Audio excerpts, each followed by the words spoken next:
What would make a successful radiation oncologist with a 20-year career and lucrative salary walk away from it all to pursue a completely different approach to healing? Today, you'll hear a conversation I had with one of my mentors, Dr. Thomas Cowan, on his podcast. We discussed the moment I realized something was deeply wrong with our medical system, why I believe cancer stems from metabolic dysfunction, toxicity, and unprocessed emotional trauma, and hear about the remarkable results I'm seeing with water fasting, detoxification, and working with subconscious beliefs. Stay until the end to hear my reflections on my first year in practice and the outcomes I've witnessed in clients who choose natural healing pathways versus conventional treatment alone. Let's dive in.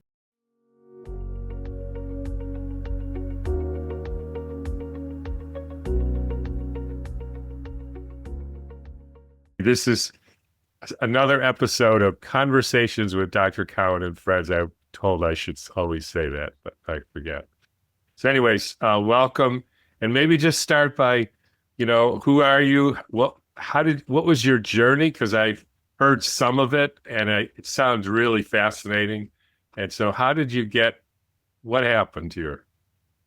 Sure. Well, thank you, Tom, for having me. It's my pleasure to be here. And so I was a traditional radiation oncologist. I practiced for 20 years, specializing in breast and gynecologic cancers. And I also served as a healthcare leader, really running end-to-end cancer care for a large healthcare organization in the US. And in 2018, things started to pop up for me. And the first time that I started to question my profession was when I was at a meditation retreat and I heard the parable of the river.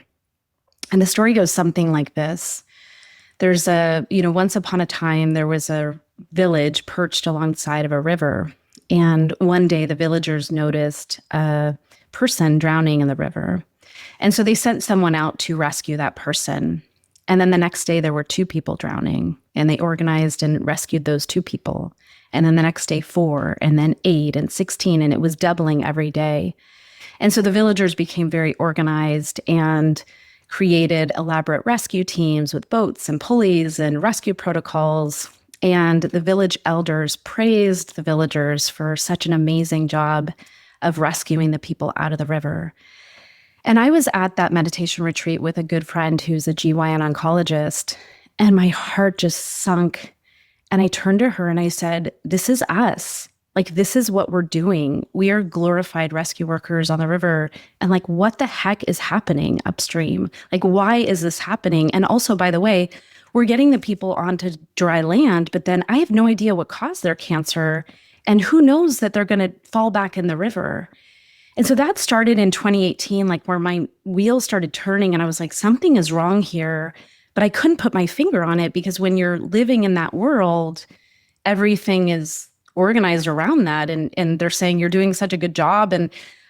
But I knew something was off. And in 2019, I started to, hi, it's Dr. Katie. What if I told you the most powerful healing tool for cancer and chronic disease was already within you? After 20 years as an oncologist, I discovered something that transformed my understanding of healing completely. In my free webinar, I reveal how prolonged water fasting activates your body's natural healing mechanisms, allowing your body to intelligently remove damaged cells while preserving healthy ones. During supervised water fasts, my clients have experienced some incredible results, from shrinking tumors to eliminating the need for surgery. I will guide you through the essentials of my comprehensive protocol developed from both medical expertise and holistic wisdom. Sign up now for instant access to this free webinar. You can find the link in this episode's description. Take this step towards true healing, where your body's natural intelligence becomes your most powerful ally. Hey, hang on a minute. And just to say, I didn't say this, but I see some part of my role here in this is, and I may interrupt Sure. Just to clarify things so I don't forget. But the thing that's a great story. But how did you end up at a meditation retreat in the first place? So I've always been, I would say, spiritual and seeking. And but not in my career necessarily. So I was into meditation. I was, Years. for years. So I was raised Catholic but made to, do the whole Catholic thing. And at 15, I just was so angry that I had been made to be confirmed, and I basically eschewed God and all things religious. And when I was 20, my sister's best friend was dying of a brain tumor, pineal blastoma. And she called me and she asked me to pray for her best friend. And she was so upset. And I just realized, I was like, oh my gosh, I can't pray. I really believed that there's something greater than me, but I couldn't pray to that, whatever it was, because here I had just abandoned it since I was 15. And so that night I just pleaded with God or whatever is, the source, and said, if you show me, I will seek you. And the next morning when I was running, so I was a professional triathlete at one point, and so I had been continued to train. And the next morning I was running, and I came across a book in my pathway while I was running, and I was like, I think that book is for me. And I was going to go get a coffee, and I said, if it's still there when I come back, I'm going to pick it up. And I came back, and the book was still there, and I picked it up, and it was Houston Smith's Religions of the World. And there was a chapter for all the different types of religions in the book. And for me, that started me on a journey of just seeking through spirituality and looking at different religions. And so I had kind of continued that through my entire adult life. Would you say that was the first time? That's probably not the first time, but it was an important time in you realizing there was more ways of being spiritual than being a Catholic. Yeah, because I think what had happened with Catholicism is I had just completely shut it down and had just cut that part off. And I was like, screw God, screw all this stuff, the guilt and the, things that were taught in the church. And then this was kind of an opening of me realizing, like, oh, I do believe that there is something bigger, and I want to know what it is. And I don't want to follow dogma. I want to kind of follow my own path. Got it. And, it's interesting because my impression even of this story with that at the meditation retreat is that wasn't the first time for you. Mm-mm. It's a sort of place to begin the story, but you'd been in this, even being a triathlete is not the usual path for most doctors. I mean, that's not that unusual, but yeah. All right. Well, and even my pathway into medicine was kind of unusual. And death, as we will see, has been a common thread throughout my whole life. Yeah. But the way that I came into medicine was that I was a biopsychology and neuroscience major as an undergrad. And I was wondering like what I could do with that. And I knew that medicine was one of the things. And my mom, who's a nurse practitioner, was kind of cautioning me against it. And so I was like, okay, well, what's the one thing that I really wouldn't like about medicine? And I said, well, I'd never been around anyone close to me in my family who had died. I actually had not a best friend, but a very close friend die in 4th grade of leukemia. But I really hadn't had much experience with death. And so I thought that being around people dying would be the worst part of medicine. So I decided, and this is unusual, this is probably when you'd be listening to the story and being like, this is weird. Like, what's going on with this girl? But I basically was thinking that death would be the hardest thing to deal with in medical school. And so I went ahead and volunteered at hospice. And that experience changed my life. And I learned things from being around people who were dying that I had not been taught, by my family or whatever. Like, what did they wish they had done differently? What do they wish they did more of? And things that I heard then and then continue to hear throughout my career is, they wish they had the courage to be themselves and be authentic. And so that was just like really beautiful, being around people who were facing their own mortality. And that's why I actually went into oncology. And so, yeah. Would you say it's a characteristic of you to uh, figure out or determine in some way or somehow that happens what would be hard for you and then try to do it? Yeah. Well, and actually, the funny thing is when you invited me to your staff meetings, I was like intimidated because I'm new in this space and I was scared. And actually, I was like, shoot, I mean, it was the first day of school for my daughter when I first came to your staff meeting. And I was like, I could just cancel and say, it's the first day of school and it's too stressful. And I was like, no, you're scared. So you're going to go because that's actually means that you're in the right spot. If you're pushing yourself and it's making you feel uncomfortable. So in everything that I've done, I was a springboard diver before I was a triathlete, and that's all about fear and conquering your fear. So that's definitely been a theme for me. I mean, it's a profound insight into life. Like, for instance, Tom Brady, the football player, when he was asked how come he got to be Tom Brady, the football player, he said, I only worked on things that I was bad at.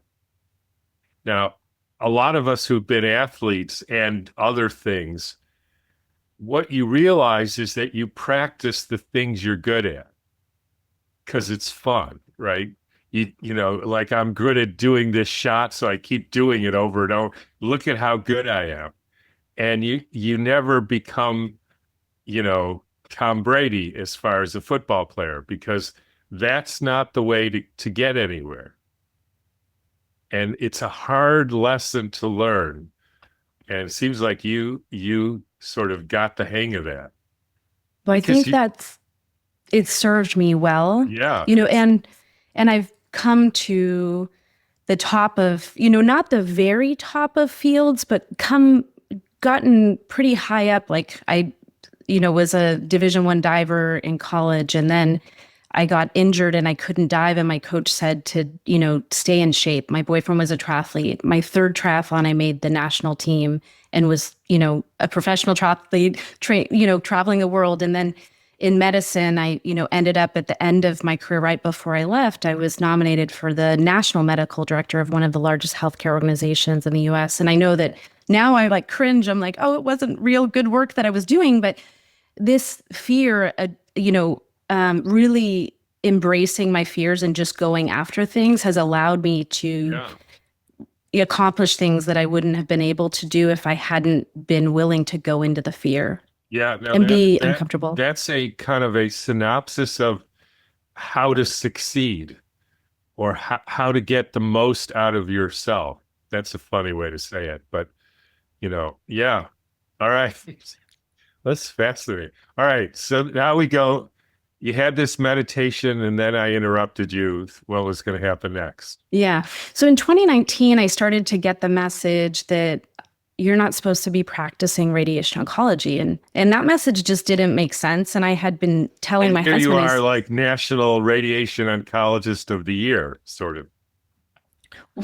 Whatever. Right.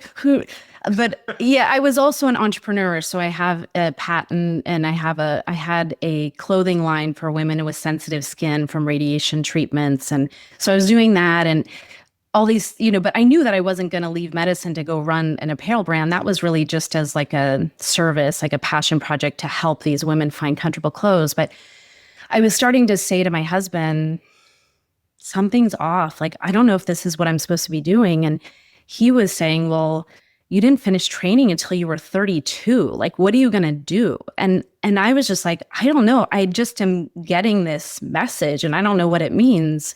And so he basically said to me that, if you are not happy making $500,000 a year, you are good at your job, you're doing something meaningful, treating cancer, your colleagues love you, your patients love you, and you have like everything you would want materially, maybe you're never going to be happy. Like maybe the problem is you're never going to be satisfied. And so now I know that that's obviously not correct, but, and we're no longer That's one way to look at it. Correct.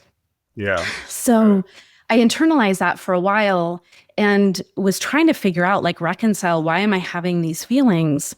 And two events happened, and both coming back to the theme of death. One was that I had been with a patient when she transitioned, and this was actually using medical aid in dying. And I only had one patient who ever ended up taking those medications. She had advanced esophageal cancer. She was 83. She didn't want to die suffocating on her saliva. And when I moved to Oregon and learned that it was legal and had my first patient request this, I had said, no, I can't do this. Like, I took an oath to do no harm. And I really couldn't reconcile it. But there was a movie called How to Die in Oregon that came out that changed my mind, that I said, okay, well, maybe this is a humane thing to do. And so then I just made myself available that if any of my patients wanted to pursue this and they met criteria, that I would do it. And not only would I prescribe that, but I said that if they wanted me there with them at the bedside, I would be there with them. So in 2019, I helped a patient transition, and it was beautiful. Help means gave them drugs. Yeah, I didn't administer it. They have to take it themselves, but I had prescribed it, and then she ended up taking it.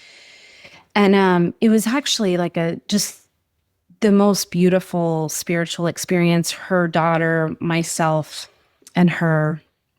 And but when I left her house, I had this knowing that when I leave this life, I'm leaving alone. And I'm going to have to answer to myself that I lived my life in a way that was aligned with what I knew to be true. And I knew that had something to do with my husband. You said you knew you were leaving alone, yet this person had other people with her.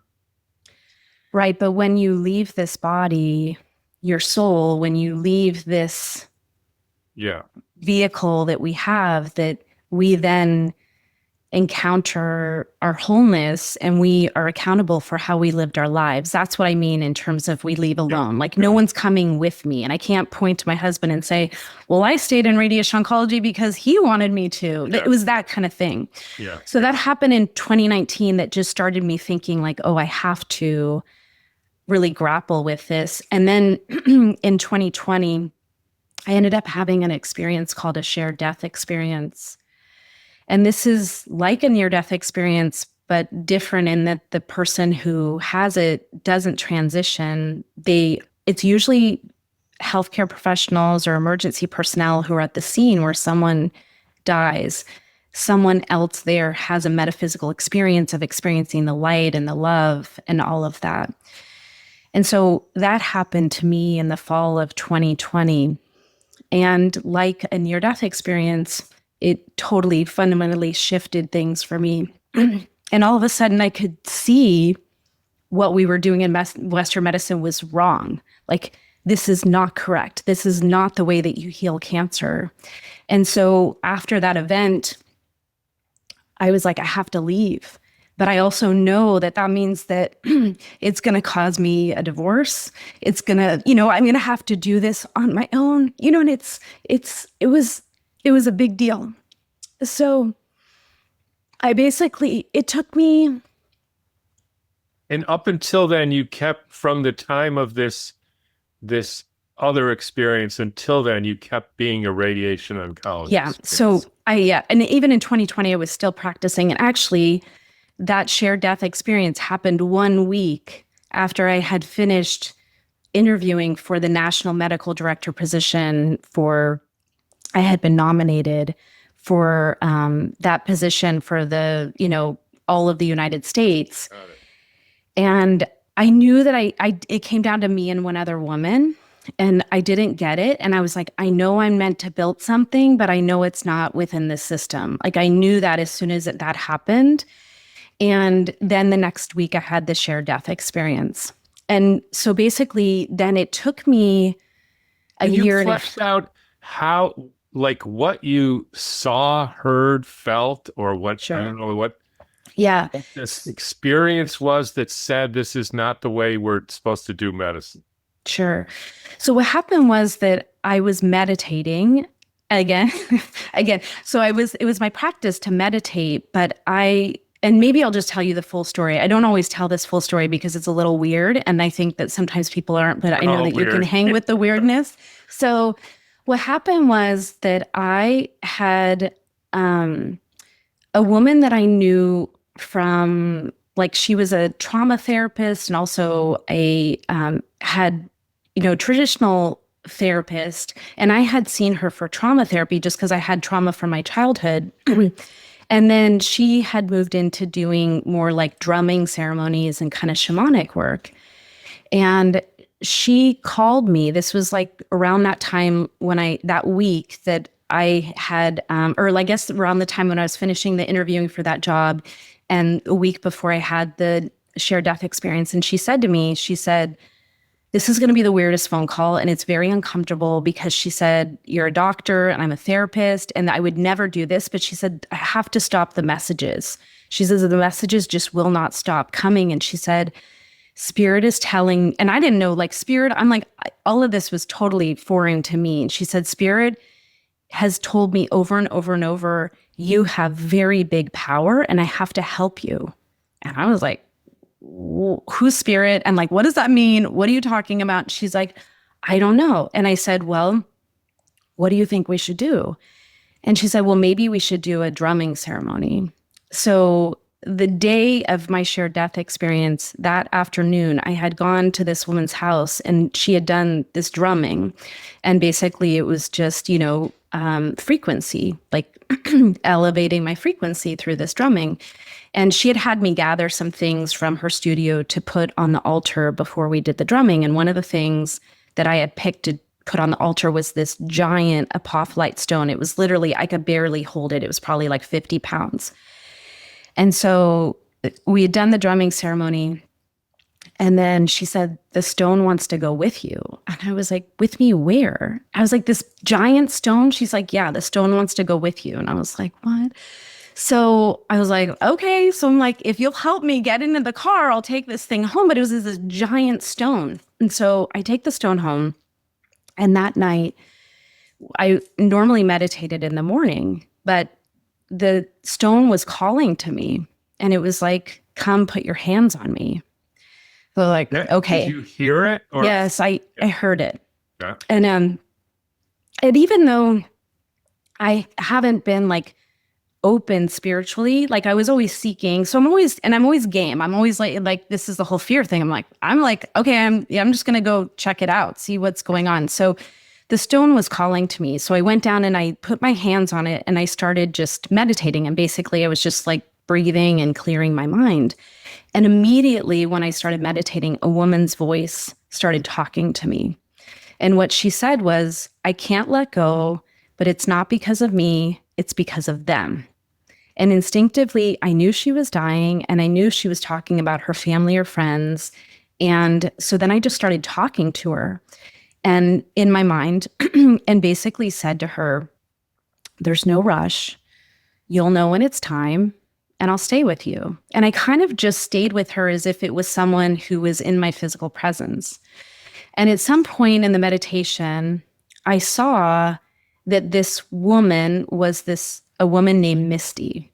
And I had never met Misty, but I had been helping Misty's best friend care for her as she was dying of breast cancer because her best friend was one of my colleagues at work. She was an administrator within cancer care. And I had been helping her make sure with Misty's wishes were honored and that she could stay home and also helping her cope with the loss of a good friend. And they were both in their early 30s. So just helping coaching my friend through that. And so I saw that this was Misty. And then I just stayed with her. And basically at some point in the meditation, I started to feel something pulling away from her body, which now I would describe as her soul. And I started to hear pops, like pop, pop, pop, pop. And then all of a sudden, it was like a whoosh of air opened up. And she gasped and said, oh my gosh, I never had to worry. It's so beautiful. And as soon as she said that, she was gone.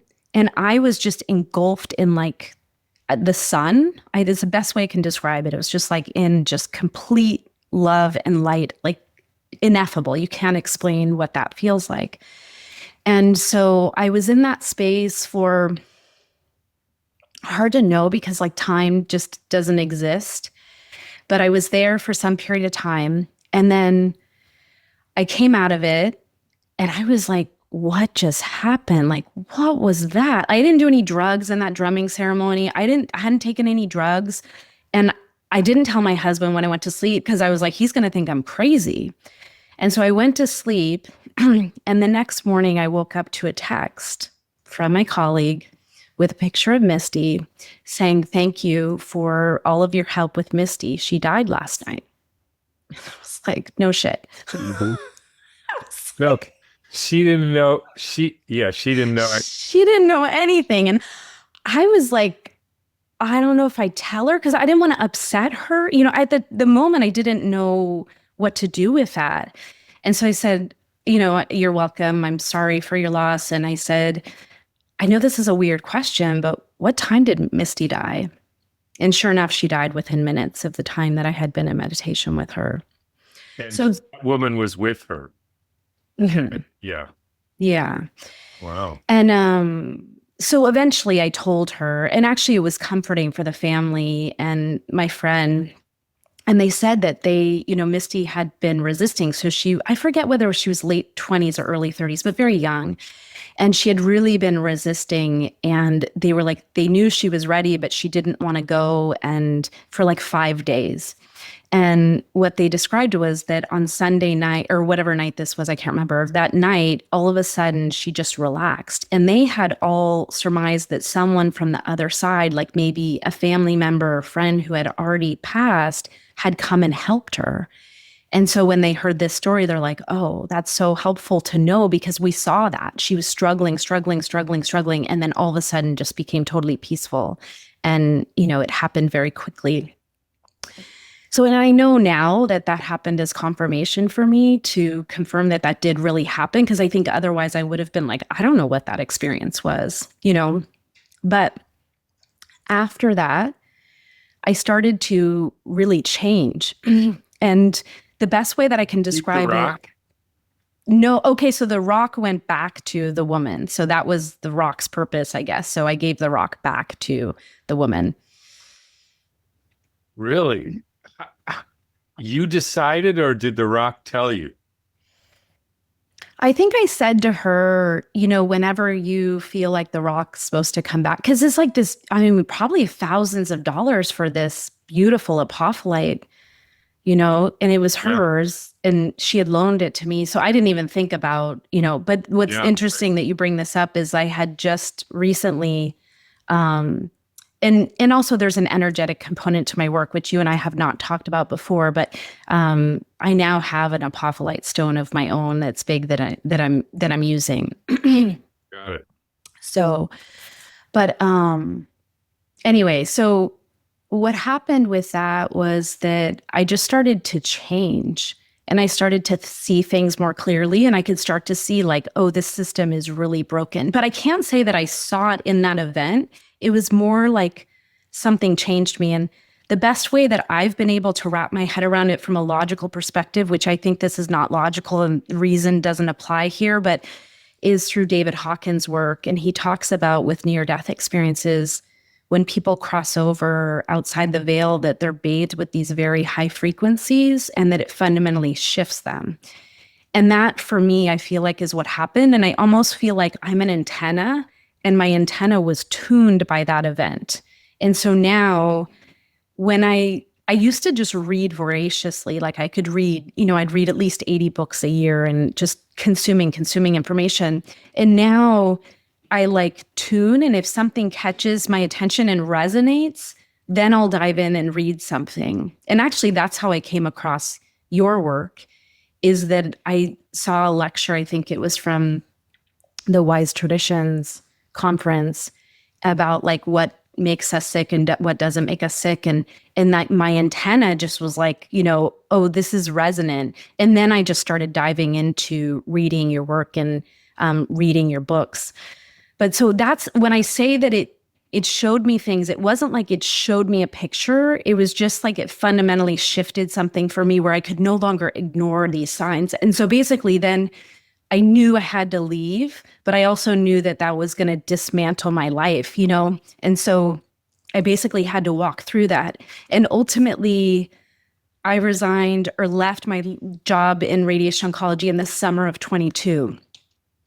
That was like how long after that experience? That was a year and a half because it basically it happened in the fall of 2020. And then in December of 2021 is when I finally had the courage to tell my husband that I was like, I know that you don't understand this and you're not going to be along for this ride, but I have to leave. And one of the big sticking points with that was he was like, well, if you knew what you were going to do and you just jump into administration or another job, it's fine if you don't want to be a radiation oncologist. But what I said to him is I was like, I don't trust anything. I'm like, I'm not going into any training. I'm not jumping into administration. I need to leave this system so that I can figure out what's right and what's wrong and what is going on. And that's what he couldn't sign up for. It's interesting. I don't know if that's worth exploring. It's like, because it seems obvious that you couldn't just, if given what you experienced, that you couldn't just go, well, now I'll just be an administrator, right? I mean, but anyways, that's okay. Yeah, which is why ultimately I think that relationship had to end. He wasn't, I couldn't be doing the things that I'm doing now if I was still married to him. So that needed to happen. Got it. All right. So then you quit. And so then what happens? So I quit in the summer of 2022. And I mean, it's funny. I'm like, do I go all in with you, Tom? Yeah, let's just do it. This is public, although we don't have to post. Yeah, well, I'm just going to be totally transparent, and I don't share all of these things in every space because I don't feel like every audience can handle it. But what I realized in retrospect was what had happened when my shared death experience was that I had come into a coaching program for someone, and unbeknownst to me, the energy of that coaching program was being held by a very powerful shaman.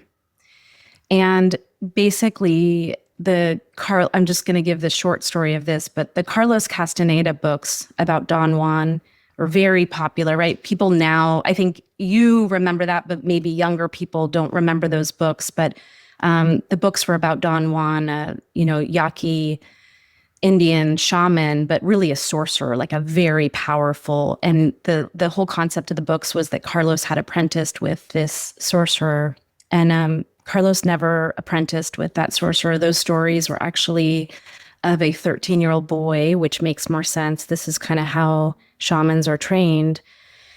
It was a 13-year-old boy who had ingested all those plant medicines and done all that work with Don Juan. And he sold his story to Carlos because his father had died and he had to support his family.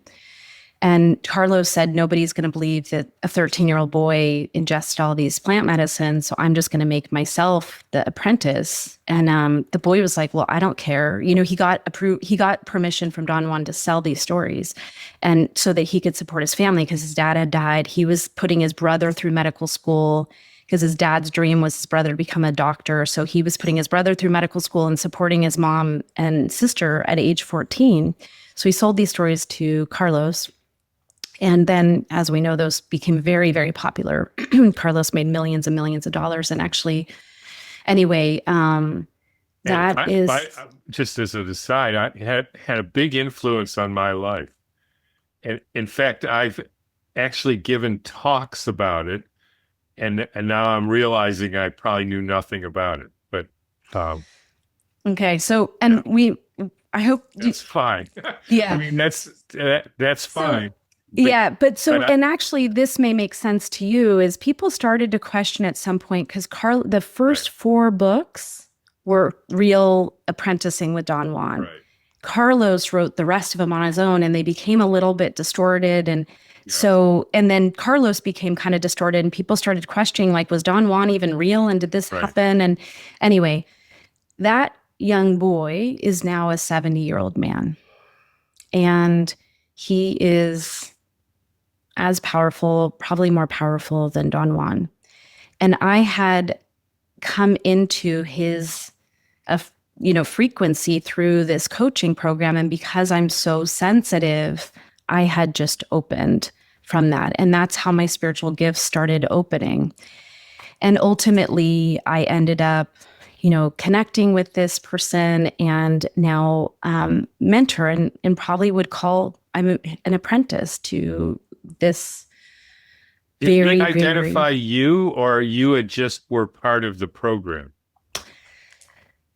Okay, well, so the program, what started to happen was I started to remember things. Like I started to be like, I'm here for a reason.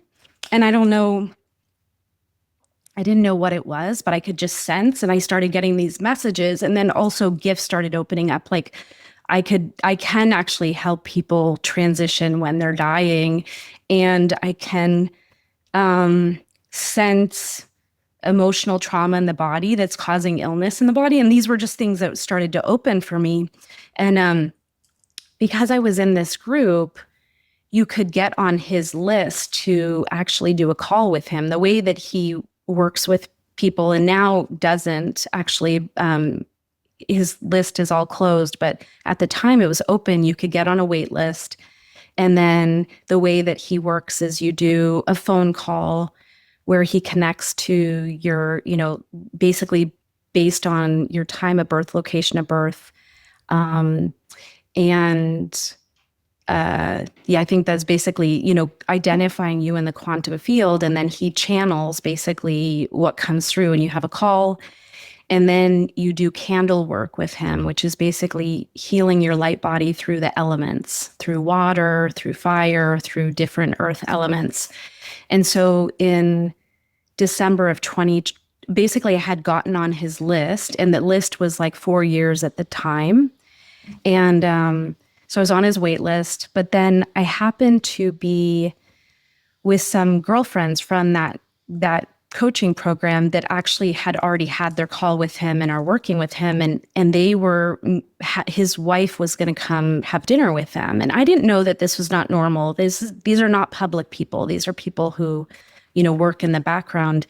And so she came to have dinner with us. And when she sat down and she started talking, I felt a male energy coming through her eyes, and a jaguar. Like, it's almost hard to say, like it was like a jaguar, a male jaguar coming through her eyes. And immediately I felt the love of God, like what I had felt when I had gone, on my shared death experience outside the veil. And then also I had already helped a couple of patients with that. And so I knew what that felt like. And she was explaining that he came in complete. This is like a different being. This is, we come in and we forget who we are, but this is someone who comes in remembering who they are. And so, she talked, and, we went through the whole night. And then I said to her at the end, I said, okay, your husband is not like us. Like he holds the frequency of God. And I know that just because I had crossed outside the veil. And so then she said, you're correct. And she said, your call is going to be in a couple months. So all of a sudden I was moved up the list and had my call. And usually people, he's probably worked with thousands and thousands of people, just like healing through the elements with the candles and stuff. And there are very few people on the planet who ever met him. But then I ended up meeting him, and basically I work with him, and he also guides my practice and helps me energetically in the healing for my clients. And I never expected that, or, but it's programmed, right? Like we come in and everything is programmed on a spiritual level. And, he's explained that to me.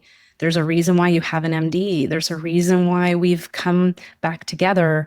And and I didn't expect to share all of this with you. And I'm okay with it actually being out there because I think at some point I'm going to have to say what's really going on. But so, yeah. Is there a choice in the program? Like, do you Well, get, the program was just like, I was just in a coaching program that was 3 months and then I was no, done. no, I mean the big program. Like, Oh, yes, absolutely. Free yeah, choice. So I could have been like, you're crazy. I'm out of here. right. Yeah. So absolutely. No. And actually, to choose into it, this is a very challenging path because he teaches through allegory and it's all coded. And so a lot of people choose out, who are walking this path because it's freaking hard. I had to give up everything, right? Like, and then so what ended up happening is when I left my job in 2022, I thought that I would be able to then take a couple months off and then maybe. Before you left your job, What's that? you did this session happen, this meeting before you left your job. Yeah. So I made the decision to leave in December of 2021. And that was like the same month that I had my call with him. So I had not met him, but I had my call. And immediately after I had my call and started working with him through the elements, my whole life blew up. And my husband was like forcing me to get the vaccine. And I was like, I'm not doing it. And so it just blew up my marriage. Like all of a sudden, everything blew up. Like I had told him I was making the decision to leave, but then it just all of a sudden things kind of exponentially started to unravel. So I started doing candle ceremonies in December and then met him for the first time in March. I left my job in July and then really started seeing him more regularly and spending time with him and having physical contact, after I left. But what he explained was that you need time to heal. Like you can't give people what you don't have. And so you need to do your own internal work and healing before you can go out in the world and help other people. And so I spent from, the summer of 2022 until October of 2023, really doing my own internal work and healing and working with him, and then launched my practice in not even a year ago now. So October of 2023. And just what describe this practice? Like, what do you mean by a practice? Yeah. So my practice, I work with people on a 3D level, helping them detoxify their body and nourish themselves physically, mentally, emotionally, and spiritually, and helping them strip away the conditioning to get aligned. But then also energetically, he is working with not everyone. So I do consults, but then people who end up working with me on an ongoing basis end up working with him through the elements as well. And so there's this energetic component, and then I'm facilitating the things that they need to do to get themselves cleared out, on a more physical level. And what kind of people come to this? Are these like sick people, cancer patients? Cancer. Only cancer patients. I'm open to seeing people who don't have cancer or are, wanting to heal from other things, but my practice has been primarily about cancer. And it's an online thing, or do you see people in person? Yeah, so my work is all virtual. All virtual. Wow. So, I think I stumped you. I'm like surprised you. well, yeah. But I'm going to keep going here. I'm going to plug along. So, given that, what do you think his cancer is? I think that we are overloaded with toxins and that we're not nourishing ourselves in the way that we're meant to. We're disconnected from nature. We're, getting interference from EMFs and blue light, all the things that you say. I really feel like cancer is an imbalance of healthy functioning of the body.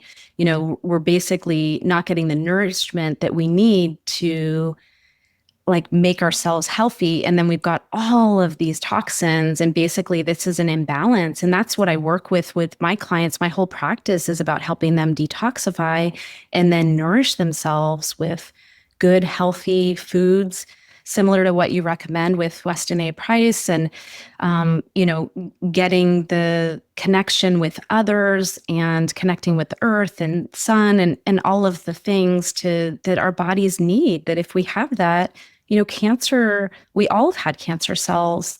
I mean, this is a question you and I, we've had conversations about this. What is cancer? I really think that it is toxicity. I don't know if it's the packaging of the toxins or if it's because the cells get and I know I'm like using the word cell, but I'm just going to say it because I'm not sure yet.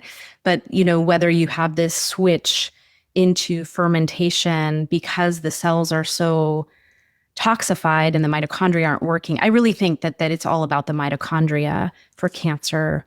But yeah. And what do the mitochondria do? Well, I think that this is, and actually the reason why I came across you, I want to come back to that and then I can answer this question. But the reason why I came upon your work is that I was, listening to that lecture, and then I saw that you had a book, Human Heart, Cosmic Heart. And when I saw that book, I said, oh, that probably is an answer for my boyfriend. And I started reading that book because he had heart failure. He was a professional athlete and basically was winning professional races at age 50 and diagnosed with heart failure because his PCP hadn't ordered an EKG and he sent him for an echo and basically had an EF of 15%, which for your listeners who don't know, that an EF of 15% means you can't walk to the front door, let alone the mailbox. So winning a professional cycling race at age 50 is just bonkers. And so I was trying to find answers about that. And when you started talking about the water, my mentor, he's been talking to me about water for like a year. And I was like, are you talking about water they drink or what? It was like, but it's all coded, right? And so unless my frequency was at a place where I could actually catch what he was saying, I could not get it. And when I started reading your books, I was like, oh my God, this is it. I was like, I finally figured out what he's been talking about with water. And so I think the mitochondria are responsible for structuring the water in our cells. And this is the problem. So you actually are tied in with this, whole thing. And it's not an accident that I came across you, and that we've connected. And it's also not an accident that you had given lectures about Don Juan and all of that. So I don't know what that means, but this is just kind of the way my life is unfolding at this point, which is magical and also quite bonkers. Okay.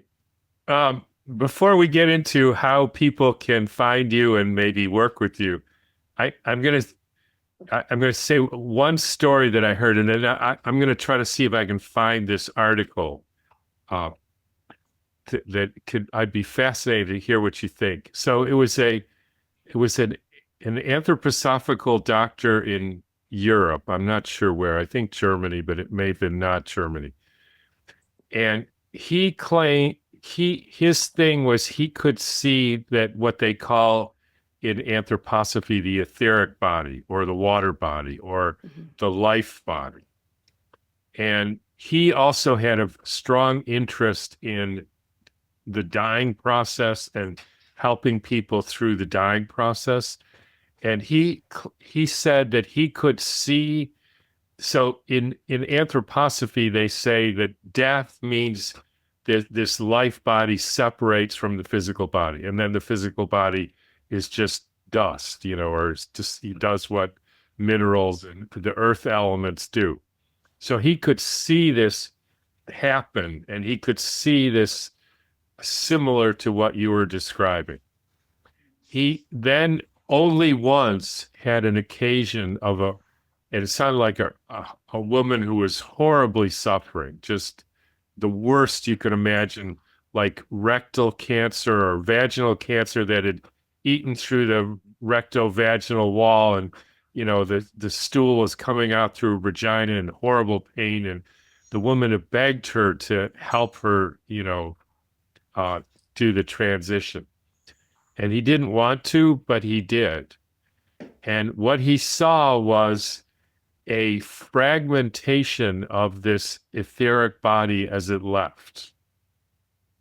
And so instead of coming out in, I don't even know the words, like one piece, it came out like it was like it had been disintegrated or broken into hundreds or 20 or I don't know how many pieces.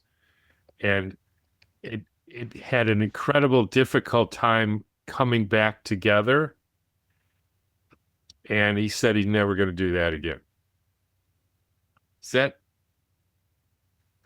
And are you, I guess my question is the question related to because he helped her transition, that the way that the body, that the light body was somehow affected by that choice of the end? Is that the question, or what is the question? Or just, I don't know. There's just I happened to, I was very much affected by that story because, and I don't know if it's true. I don't know the guy, so I don't know if he really seeing what he says he's seeing.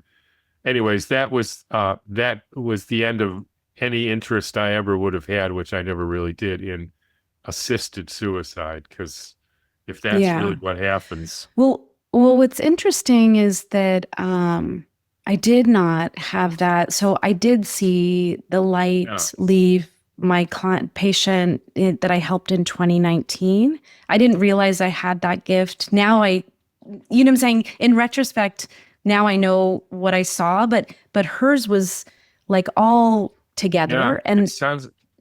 Yeah. And so, but I do know that the light body can be defragmented from trauma and all these things. And part of the integration when someone releases this body is that they need to reintegrate with their wholeness. And that can take time depending on, and that's why in this lifetime, it's so important to come to peace and, be truthful about what you know is your truth, because then you can have peace when you leave, because you really do. It can be fragmented from living in this reality. We can get all messed up from it, and it takes time to reintegrate. Yeah. My take on what you just said then is he saw something that was a real experience, but was for that person, and he generalized it, so that's always what happens, and that's probably not not a valid generalization, but it did happen with that one person.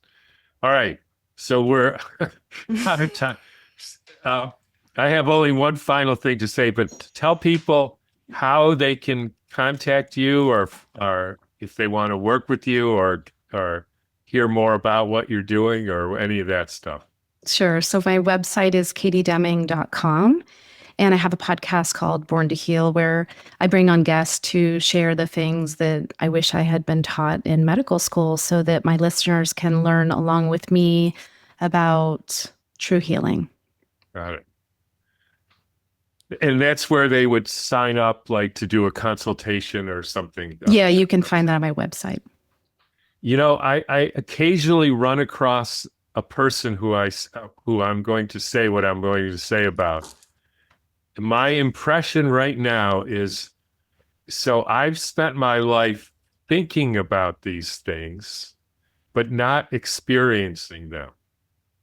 And in a way, wishing that I had experienced them. Maybe I do in some way that I'm not appreciating. And it's incredibly powerful to hear the story of somebody, in this case you, who actually has done more than thinking about it, but actually has experienced the water and how the soul works. And it's great. It's a gift that you're willing to share that with people, which is inspiring and gives people a new way of being in the world. And it's I think, really the essence of courage to do that. because it's not easy, because people can say all kinds of stuff. Anyways, that's what I got out of this. So thank you for sharing all this. Thank you, Tom. Amazing to hear. And I look forward to a lot of further collaboration. I love it. Well, thank you for being open. And actually, it feels good to share this more openly because it is weird, right? So I think that's why I haven't shared it, is just because I don't think a lot of people can understand it. And so thank you. I have a saying now, if it isn't weird, it's probably wrong. I love that. Because all the things I think are actually accurate are weird. So if it's not weird, it's probably wrong. Perfect. Then I'm in the right place. You're in the right place. All right, Katie Deming, thanks everybody. And I'm actually looking forward to the comments. I always get comments on these things. And we will be in touch. Sounds great. Thank you. Thank you for joining me on Born to Heal. It's been a privilege to share this time with you, and I hope that today's episode has offered you valuable insights on your journey toward optimal health. Please consider subscribing, sharing this podcast with your friends, and leaving us a review. To learn more about how you can work with me, please visit katiedeming.com. You can find additional resources in the episode show notes linked below, and remember to join us next week as we continue to explore more holistic approaches to healing. Until then, this is Dr. Katie Deming, reminding you that just like me, you were born to heal.